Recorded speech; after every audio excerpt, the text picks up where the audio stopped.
अंधाऱ्या रस्त्यावर रात्रीच्या वेळी ट्रक चालवताना तुम्हाला कधी भयान आवाज ऐकू आलेत किंवा बंद ट्रकमध्ये तुमच्यासोबत कोणीतरी अनोळखी अदृश्य प्रवासी आहे असं वाटलंय का? आजची कथा एका अशाच ट्रक ड्रायव्हरची आहे ज्याच्यासोबत घडलेली ही गोष्ट तुमच्या काळजात धडकी भरवेल.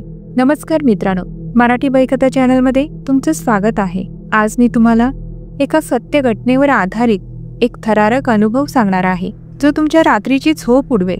जर तुम्ही आपल्या चॅनलवर नवीन असाल आणि अजून सबस्क्राईब केलं नसेल तर लगेच खालील सबस्क्राईब बटनावर क्लिक करा आणि बेल आयकॉन पण दाबा, जेणेकरून तुम्हाला अशाच नवनवीन आणि हादरवून टाकणाऱ्या भयकथा सर्वात आधी पाहता येतील. चला तर मग सुरू करूया आजची कथा. मी गणेश, मूळचा तेलंगणाचा असलो तरी गेली 16 वर्ष मी याच महाराष्ट्राच्या रस्त्यावर ट्रक चालवतोय. माझ्या आयुष्यातला मोठा काळ या ट्रकच्या केबिनमध्येच गेलाय. कधी ऊन, कधी पाऊस, तर कधी काळोख्या रात्रीच्या भयान शांततेत मी मैलोन मैल अंतर कापलंय. 2014 पासून मी स्वतःचा ट्रक घेऊन स्वतंत्रपणे काम करतोय. हा निर्णय मी माझ्या मनाप्रमाणे घेतला होता, कारण मला कोणाच्या हाताखाली काम करणं आवडत नव्हतं. स्वतःच्या मर्जीने स्वतःच्या वेळेनुसार काम करण्याची ती मजा काही औरच होती. पण या स्वातंत्र्यासोबतच माझ्या वाट्याला काही असे अनुभव आले जे मी कधीच विसरू शकणार नाही. लांबच्या प्रवासांमध्ये, विशेषतः जेव्हा रात्रीचा एकटेपणा असतो, तेव्हा अनेकदा अशा गोष्टी घडतात ज्यांची आपण कल्पनाही करू शकत नाही. काही गोष्टी तर इतक्या विचित्र होत्या की त्या कोणाला सांगितल्या तरी कोणी विश्वास ठेवणार नाही. लोक मला वेड्यात काढतील किंवा म्हणतील की प्रवासाच्या थकव्यामुळे मला भास झाले असतील. पण मला माहीत आहे ते भास नव्हते, ती सत्यता होती. आणि आज मी तुम्हाला एका अशाच सत्य घटनेबद्दल सांगणार आहे ज्याने माझ्या काळजात कायमची भीती घर करून राहिली आहे.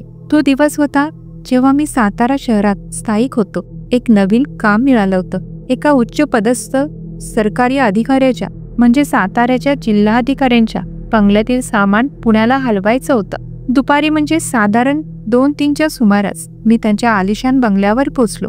बंगला खूप जुना होता, पण त्याची भव्यता अजूनही तशीच होती. आजूबाजूला घनदाट झाडी होती आणि बंगल्याच्या आवारात एक प्रकारची शांतता पसरली होती जी थोडी गूढ वाटत होती. जिथे त्यांची पत्नी शोभा मॅडम माझी वाट बघत होत्या, त्या जरा गंभीर आणि चिंतेत दिसत होत्या. त्यांच्या चेहऱ्यावर एक प्रकारची उदासी स्पष्ट दिसत होती, जणू काही त्या एखादी खूप महत्वाची आणि प्रिय गोष्ट गमावत आहेत. त्यांनी मला घरातलं सामान दाखवलं. त्यात इतर सामानासोबत एक जुनं पण भक्कम सागवानी लाकडाचं टेबल आणि 4 कोरीव काम केलेल्या खुर्च्या होत्या. त्या खुर्च्या दिसायला खूप जुन्या होत्या. त्यांच्या लाकडांवर काळानुसार आलेली एक वेगळी चमक पण होती. पण त्यांचं कोरीव काम इतकं सुंदर होतं की त्या अजूनही एखाद्या राजघराण्यातून आल्यासारख्याच वाटत होते. त्या खुर्च्यांमध्ये एक खुर्ची जरा वेगळी होती. तिच्या पाठीला एक विशिष्ट प्रकारचं कोरीव काम होतं आणि ती इतर खुर्च्यांपेक्षा थोडी मोठी आणि जास्त आकर्षक दिसत होती. शोभा मॅडम त्या खुर्च्यांकडे आणि टेबलांकडे बघून खूप भावूक झाल्या होत्या. त्यांच्या डोळ्यात पाणी तरळताना दिसत होतं. भाऊ, हे आमचे सासरे म्हणजे नानांचे आवडती खुर्ची आणि टेबल आहेत, त्या म्हणाल्या. त्यांच्या आवाजात कातर झाला होता. हे सामान पुण्याला हलवताना खूप काळजी घ्या, विशेषतः या खुर्च्यांची. त्यांच्या बोलण्यात एक प्रकारची हुरहुर जाणवत होती, जणू काही त्या या सामानासोबत त्यांच्या प्रिय व्यक्तीलाही पाठवत आहेत. मी आणि साहेबांच्या घरातला एक नोकर सामान ट्रकमध्ये भरू लागलो. बाकीचं सामान व्यवस्थित पॅक करून ट्रकमध्ये ठेवलं. पण जेव्हा त्या टेबल आणि खुर्च्यांची वेळ आली तेव्हा मला थोडं विचित्रच वाटलं. त्या खुर्च्या दिसायला जुन्या असल्या तरी त्यांचं वजन खूप जास्त होतं, जणू काही त्या लाकडाच्या नसून लोखंडाच्या असाव्यात. विशेषतः ती नानांची खुर्ची उचलताना मला एक क्षणभर खूप थंडगार स्पर्श जाणवला, जणू काही एखाद्या अदृश्य हाताने मला धरलं होतं. तो स्पर्श इतका अनपेक्षित होता की मी दचकलोच. मी बाजूला पाहिलं पण तिथे कोणीच नव्हतं. साहेबांच्या घरातल्या नोकरालाही काही जाणवलं नव्हतं. मी डोळे चोळले.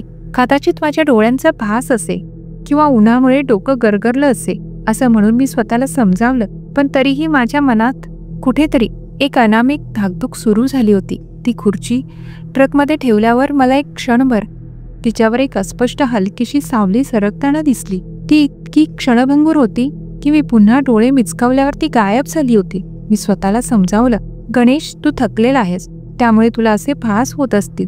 पण माझ्या मनाचा एक कोपरा, त्यात एक वेगळीच भीती घर करून राहिली होती. ट्रकमध्ये सामान भरूपर्यंत आकाशात रात्रीची अंधारी पसरली होती. मी ट्रकला व्यवस्थित कुलूप लावलं आणि प्रवासाची तयारी करू लागलो. माझ्या डोक्यात मात्र त्या थंड स्पर्शाचा आणि त्या सावलीचा विचार घोळत राहिला होता आणि मला एका मोठ्या भयान प्रवासाची चाहूल लागली होती. मी निघालो तेव्हा रात्रीचे 10:30 वाजले होते. पण माझ्या मनात एक प्रश्न होता, मी खरंच फक्त सामान घेऊन निघालोय की आणखी काहीतरी? सातारा सोडला आणि माझा ट्रक पुणे बंगळूर महामार्गावरून सुसाट वेगाने धावू लागला. सुरुवातीला महामार्गावर इतर गाड्यांची वर्दळ होती, त्यामुळे मन थोडं शांत होतं. मी रेडिओ लावला होता आणि गाणी ऐकत गाडी चालवत होतो. पण जसा वेळ जात होता आणि रात्रीचा अंधार गडद होत होता, तसा महामार्गावरील गाड्यांचा आवाज कमी होत गेला. रस्त्याच्या दुतर्फा असलेली झाडी आणखीनच दाट झाली होती आणि चांदण्यांची लुकलुक ही झाडांमुळे दिसेनाशी झाली होती. आता माझ्या ट्रकच्या हेडलाईटच्या प्रकाशाशिवाय दुसरं काहीच दिसत नव्हतं. रात्रीची भयान शांतता माझ्या कानावर पडू लागली होती. सुमारे 1-1.5 तास झाले असतील. मी खंडाळ्याच्या घाटातून जात असताना मला ट्रकमधून एक बारीक आवाज ऐकू आला. एक हलकासा कुटकुट असा आवाज, जणू काही लाकडी सामान हलत असावं. मी विचार केला, अरे बहुतेक सामान व्यवस्थित पॅक केलं नसेल म्हणून हलत असे. मी आवाजाकडे दुर्लक्ष केलं, पण तो आवाज थांबला नाही. उलट तो हळूहळू वाढू लागला. आता तो कुटकुट आवाज थडथडमध्ये बदलला होता, जणू काही कोणीतरी आतून ट्रकमधल्या भिंतीवर धडका मारत होतं. माझ्या मनात शंकेची पाल चुकचुकली. मी आरशातून मागच्या खिडकीकडे मागे पाहिलं, पण काळोखाशिवाय काहीच दिसत नव्हतं. मी स्वतःला समजावलं, अरे गणेश, एवढा का घाबरतोयस? मोठा ट्रक आहे, सामान हलतंय, आवाज येणारच. पण आवाजाचा प्रकार बदलत चालला होता. आता तो फक्त धडधड नव्हता, तर त्यासोबत एक खरखर असा आवाजही येऊ लागला, जणू काही कोणीतरी जड वस्तू जमिनीवर ओढत नेत होतं. माझ्या शरीरावर एक अनामिक थरकाप आला. मला थंडी वाजायला लागली होती. माझ्या कपाळावर घामाचे थेंब जमा झाले होते. माझ्या हृदयाची धडधड वाढू लागली होती, ती इतकी की मला माझ्या कानात तिचा आवाज घुमल्यासारखा वाटू लागला. मी गाडीचा वेग कमी केला, कान टवकारून ऐकू लागलो. ते आवाज स्पष्ट होते, ते ट्रकमधूनच येत होते आणि ते आता माझ्या मनाला वेड लावत होते. मला असं वाटत होतं की ट्रकच्या मागच्या डब्यात कोणीतरी माझ्यासोबत प्रवास करत आहे आणि ते मला जाणीवपूर्वक आवाज देत आहेत. अखेरीस मला ती आवाज सहन होईनात. माझ्या काळजाची धडधड इतकी वाढली होती की तिचा आवाज मला रेडिओच्या आवाजापेक्षाही मोठा वाटत होता. मी ठरवलं, काहीही असो, मला एकदा थांबून ट्रकमध्ये काय चाललंय ते बघायलाच हवं. मी जवळच एका निर्मनुष्य ठिकाणी, जिथे फक्त काही जुनी मोडकी तोडकी झाडं होती आणि एक जुनी पडकी विहीर होती, तिथे माझा ट्रक बाजूला घेतला. इंजिन बंद करताच एक भयान शांतता पसरली. ती शांतता इतकी दाट होती की माझ्या कानात किलबिलाट होऊ लागला. माझ्या स्वतःच्या श्वासाचा आवाजही मला स्पष्ट ऐकू येत होता. माझ्या ट्रकच्या हेडलाईटचा प्रकाश त्या भयान अंधारात एकट्याचं माझं रक्षण करत होता, असं मला वाटत होतं. मी धीर एकवटला, हातामध्ये एक मोठी लोखंडी रॉड आणि टॉर्च घेतली आणि हळूच केबिनमधून बाहेर पडलो. बाहेर पडताच एक थंडगार दमट हवा माझ्या अंगावरून गेली. मला त्या हवेत एक प्रकारचा कुबट वास आला, जसा खूप जुन्या बंद खोलीत येतो. मी हळूहळू ट्रकच्या मागच्या बाजूला गेलो. प्रत्येक पावलाकणिक माझ्या काळजाची धडधड वाढत होती. मी ट्रकला लावलेलं कुलूप तपासलं, ते जागेवरच होतं. मग हे आवाज कुठून येत होते? मी टॉर्च लावली आणि तिच्या प्रकाशात कुलूप उघडलं. कुलूप उघडतानाही मला हाताना कंपन जाणवत होतं. दारावर हात ठेवून मी हळूच दार उघडलं. टॉर्चचा प्रकाश आत टाकला. ट्रकमध्ये सामान व्यवस्थितच होतं, जसं ठेवलं होतं तसंच. नानांची खुर्ची आणि टेबलही त्यांच्या जागेवरच होते. मला काहीही संशयास्पद दिसलं नाही. मी पूर्ण ट्रक तपासला, प्रत्येक कोपरा पाहिला, पण काहीच नव्हतं. मला वाटलं मी उगाच घाबरलो. त्या रस्त्याचा थकवा आहे, मी मनात समजावलं. मी दरवाजा बंद केला आणि पुन्हा कुलूप लावलं. पण जसा मी दरवाजा बंद करून कुलूप लावलं, तसा मला खुर्चीच्या दिशेने एका अस्पष्ट थंडगार स्पर्शाची जाणीव झाली. तो नुसता थंड स्पर्श नव्हता, तर मला असं वाटलं जणू काही कोणीतरी माझ्या पाठीमागून हळूच माझ्या खांद्यावर हात ठेवून गेलं. माझ्या अंगावर सरकन काटा आला आणि माझ्या हृदयाचा ठोकाच चुकला. मी घाबरून मागे वळून पाहिलं. काळोख, झाडं आणि माझा ट्रक, याशिवाय तिथे काहीच नव्हतं. पण त्या शांततेत मला एक क्षणभर ट्रकमधून जिथे खुर्ची होती तिथे एका स्त्रीच्या रडण्याचा बारीक आवाज ऐकू आला. तो इतका अस्पष्ट होता की मला वाटलं माझा भास तर नाही ना हा. पण काही क्षणातच तो आवाज पूर्ण थांबला. मी तिथेच थिजून उभा राहिलो. मला काहीच सुचेना. मला वाटलं आत खरंच काही नव्हतं, की जे काही होतं ते मला दिसायला नको होतं. मी तसाच काही वेळ उभा राहिलो, कानोसा घेत. पण आता फक्त रातकिड्यांचा आवाज येत होता. मला काही कळत नव्हतं. माझ्या डोक्यात विचारांचं काहूर पाजलं होतं. मी गाडी पुन्हा सुरू केली आणि सुसाट वेगाने पुणे बंगळूर महामार्गावर निघालो. आता माझ्या मनातून तो फक्त भास होता ही कल्पना पूर्णपणे मिटून गेली होती. कारण मी केबिनमध्ये येऊन बसल्याबरोबर ट्रकमधून ते आवाज पुन्हा सुरू झाले होते. यावेळी ते नुसते धडधड नव्हते, तर ट्रकमधल्या भिंतींना कोणीतरी मोठीने किंवा एखाद्या जड वस्तूने जोरदार धक्के मारत होतं असा आवाज येत होता. जणू काही आत कोणीतरी संतापलेलं होतं आणि माझ्या ट्रकमधून बाहेर पडण्याचा प्रयत्न करत होतं. त्या धक्क्यांसोबत आता एक नवीन आवाज मिसळला होता, खरखर असा आवाज. जणू कोणीतरी आपली लांब नखं आणि टोकदार वस्तू ट्रकमधील लोखंडी भिंतीवर ओढत होतं. माझ्या अंगावर सरकन काटा आला. ट्रकच्या केबिनमध्ये अचानक थंडी वाढली होती. मला माझ्या श्वासासोबतच एक प्रकारचा कुबट मातीचा वास जाणवत होता. तो वास इतका तीव्र होता की मला मळमळायला लागलं. माझ्या आरशातून मागच्या खिडकीकडे पाहिलं तेव्हा मला मागे काहीच दिसत नव्हतं, पण मला खात्री होती की कोणीतरी माझ्या मागे आहे, मला बघत आहे. माझ्या गळ्याला कोरड पडली होती. पण सर्वात भयानक होता तो आवाज जो आता ऐकू येत होता. एक खोल खोकरा, जणू काही खोल दरीतून येणारा आवाज, खुरखुर असा आवाज. जणू कोणीतरी माझ्या ट्रकच्या आत गुरगुरत होतं. माझ्या काळजात धस्स झालं. भीतीने माझे हात थरथरू लागले आणि गाडीवरचं नियंत्रण सुटू लागलं. मी गाडीचा वेग वाढवला. 100-120 किलोमीटर प्रति तास मी सैरावैरा धावू लागलो, त्या आवाजापासून, त्या भयान अस्तित्वापासून दूर पळण्याचा प्रयत्न करत. पण जसा मी वेग वाढवत होतो तसा तो आवाजही वाढत होता आणि धक्क्यांची तीव्रताही. मला असं वाटत होतं जणू काही माझा ट्रक वजनदार झाला आहे, जणू काही कोणीतरी मागून ट्रकला खेचून धरलं होतं. अचानक एक प्रचंड मोठा क्लॉंग असा आवाज आला, जणू कोणीतरी ट्रकमधील लोखंडी भिंतीवर हातोड्याने मारलं होतं. आणि त्यानंतर एक अत्यंत भयावह अमानवी किंकाळी माझ्या कानात घुमली. ती किंकाळी मानवी नव्हती. ती किंकाळी ऐकून मला वाटलं की माझा जीवच जाईल. माझ्या पायाखालची जमीन सरकली, माझ्या डोळ्यांसमोर अंधारी आली आणि मला गाडी चालवणं अशक्य झालं. मी अक्षरशः थरथरत ब्रेक दाबले आणि ट्रक रस्त्याच्या बाजूला एका निर्जन ठिकाणी थांबवला. ती जागा तर त्या आधीच्या जागेपेक्षाही भयान होती. चारही बाजूनी घनदाट जंगल होतं आणि रात्रीचा अंधार इतका होता की माझ्या ट्रकच्या हेडलाईट्सच्या पलीकडे काहीच दिसत नव्हतं. चंद्र ढगांमध्ये पूर्णपणे हरवला होता. हवेत एक प्रकारचा थंडावा आणि शांतता होती, पण ती शांतता अधिक भीतीदायक वाटत होती. कुठून तरी वाऱ्याची एक थंड झुळूक आली आणि माझ्या अंगावर सरकन काटा आणून गेली. माझ्या मनात एकच विचार होता, पळून जा, ट्रक इथेच सोडून पळून जा.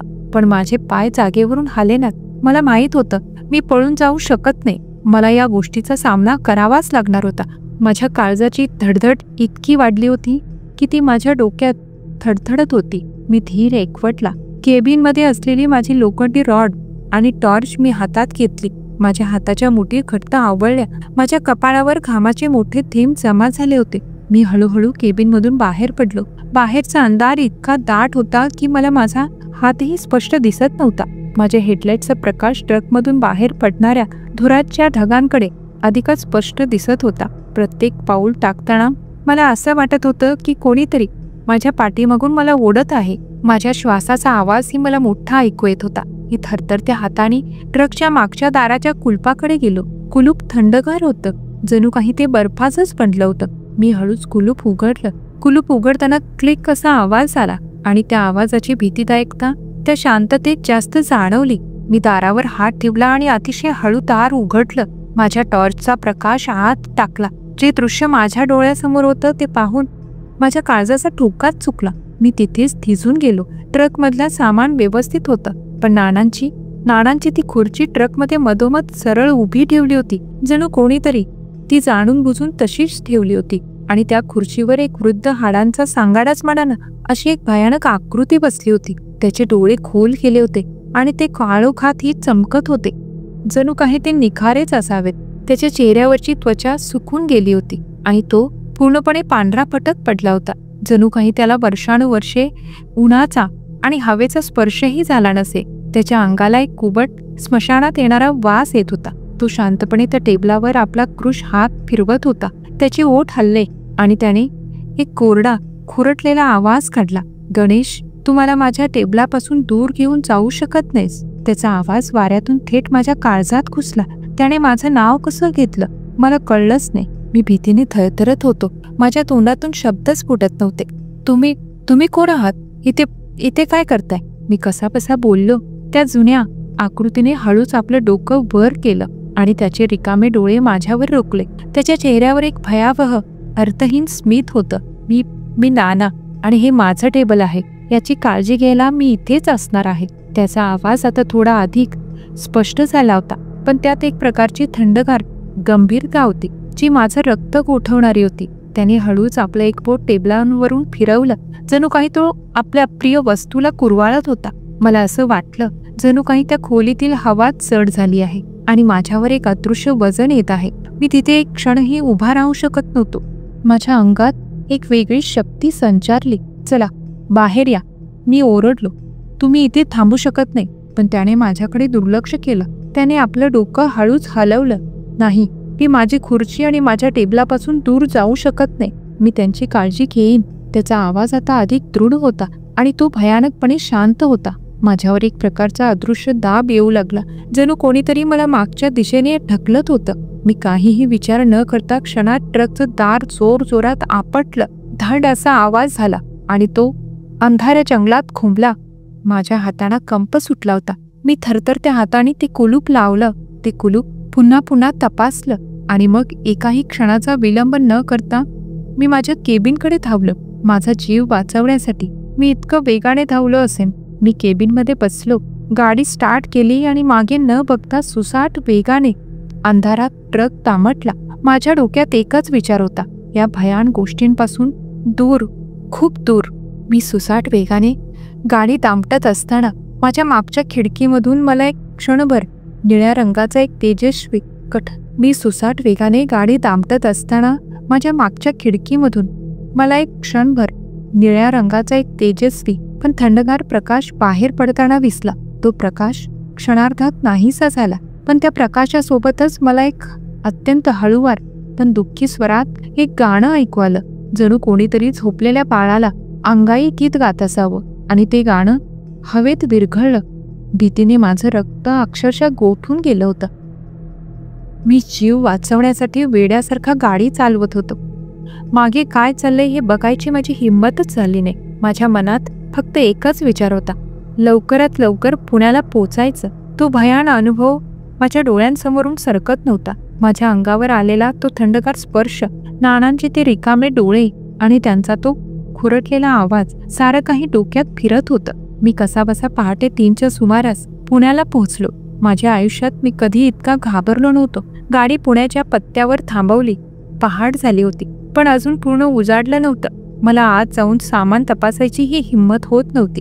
मी तसाच केबिनमध्ये बसून राहिलो, सूर्य कधी उगवतोय याची वाट पाहत. माझ्या मनात धाकधूक होती, आत अजूनही ते असेल का? जसा सूर्य वर येत होता आणि दिवसाचा प्रकाश सर्वत्र पसरत होता, तसं माझ्या मनातील भीती थोडी कमी होऊ लागली. सुमारे 7च्या सुमारास साहेब तिथे पोहोचले. यावेळी मिसेस शोभा नव्हत्या, तर स्वतः विक्रम सर आणि त्यांचे 2 नोकर होते. साहेबांच्या चेहऱ्यावर प्रवासाचा थकवा दिसत होता, पण त्यांचा तो सरकारी अधिकाऱ्याचा रुबाब कायम होता. मी घाबरत घाबरत केबिनमधून बाहेर पडलो. माझ्या चेहऱ्यावरील भीती आणि थकवा स्पष्ट दिसत होता. साहेब माझ्याकडे आले. "गणेश भाऊ, आलात का? काही त्रास झाला नाही ना?" त्याने विचारलं. मी त्यांना काय सांगू हेच मला कळेना. माझे ओठ थरथरत होते. मी कसाबसा त्यांच्या जवळ गेलो आणि हिंमत गोळा करून बोलू लागलो, "साहेब, मला तुम्हाला एक गोष्ट सांगायची आहे. रात्री ट्रकमध्ये एक माणूस होता." साहेब थोडे गोंधळले. "कोण माणूस? काय बोलताय भाऊ?" मी मग त्यांना रात्री घडलेला संपूर्ण प्रकार सांगितला. मी कशी गाडी थांबवली, ट्रकमध्ये कुलूप लावलेला असूनही तो वृद्ध माणूस खुर्चीवर बसलेला दिसला. त्याने स्वतःला नाना कसं सांगितलं आणि तो टेबल आणि खुर्चीच्या काळजीबद्दल काय बोलला हे सारं मी त्यांना सविस्तर सांगितलं. बोलताना माझ्या अंगावर पुन्हा काटा उभा राहिला. माझ्या डोळ्यात भीती स्पष्ट दिसत होती. माझं बोलणं ऐकून साहेब आणि त्यांच्यासोबत असलेले नोकर स्तब्ध झाले. त्यांच्या चेहऱ्यावरचे भाव क्षणार्धात बदलले. सुरुवातीला त्यांचा चेहरा गोंधळलेला होता, पण हळूहळू त्या गोंधळाची जागा एका खोल दुःखाने आणि धक्का बसल्याच्या भावनेने घेतली. विक्रम सर यांचे डोळे पाणावले. त्यांनी माझ्या खांद्यावर हात ठेवला आणि अतिशय शांतपणे पण गंभीर आवाजात म्हणाले, गणेश भाऊ, तुम्ही जे काही पाहिलं ते खरं आहे. त्यांचा आवाज कातरला होता. ते आमचे वडील होते, आमचे नाना. 12 वर्षापूर्वी त्यांचं निधन झालं. त्यांना त्यांच्या वस्तूंचा, विशेषतः त्या टेबल आणि खुर्चीचा खूप लळा होता. ते नेहमी म्हणायचे, मी नसलो तरी मी या खुर्ची आणि टेबलासोबतच असे. त्यांच्या मृत्यूच्या वेळीही ते याच खुर्चीवर बसलेले होते. साहेबांनी पुढे सांगितलं, आम्हाला साताऱ्याच्या बंगल्यातही त्यांच्या अस्तित्वाची अनेकदा जाणीव झाली आहे. कधी त्यांच्या खुर्चीवरून येणारा आवाज, तर कधी त्यांच्या खोलीत अचानक पसरणारा त्यांच्या आवडीच्या अत्तराचा वास. मला वाटायचं की कदाचित आम्ही घर बदलल्यामुळे तेही त्यांच्या आवडत्या वस्तूंसोबत इथे पुण्याला आले असावेत. हे ऐकून माझ्या पायाखालची जमीनच सरकली. मी तर एका मृत आत्म्याला माझ्या ट्रकमधून घेऊन आलो होतो. माझ्या अंगातून एक थंड लाट पसरली. मी त्यांच्या घरातील फक्त सामान नव्हे, तर त्यांच्या पित्याच्या आत्म्याला वाहून आणला होता. माझ्या मनात आता फक्त भीतीची नव्हती, तर एक प्रकारची हतबलताही होती. यामुळे कधीही असं जुनं सामान, विशेषतः असं विशिष्ट महत्त्व असलेलं घेऊन जाणार नाही, असं मी मनाशी ठरवलं. तर मित्रांनो, हा होता माझ्या आयुष्यातील एक अत्यंत थरारक आणि अविस्मरणीय अनुभव. या घटनेनंतर मी अनेक दिवस गाडी चालवली नाही. आजही जेव्हा मी रात्रीच्या वेळी एकटा गाडी चालवतो, तेव्हा माझ्या डोक्यात ती रात्र आणि नाणांची ती भयानक आकृती फिरते. तुम्ही विचार करा, जर तुमच्यासोबत असं काही घडलं तर तुमची काय अवस्था होईल. या जगात अशा काही गोष्टी आहेत ज्या आपल्या बुद्धीच्या पलीकडल्या आहेत. त्यांचा अनुभव घेतल्याशिवाय त्यावर विश्वास ठेवणं कठीण आहे. तुम्हाला ही गोष्ट कशी वाटली कमेंट्समध्ये नक्की सांगा. व्हिडिओ पाहिल्याबद्दल धन्यवाद. लवकरच भेटूया पुढच्या व्हिडिओमध्ये.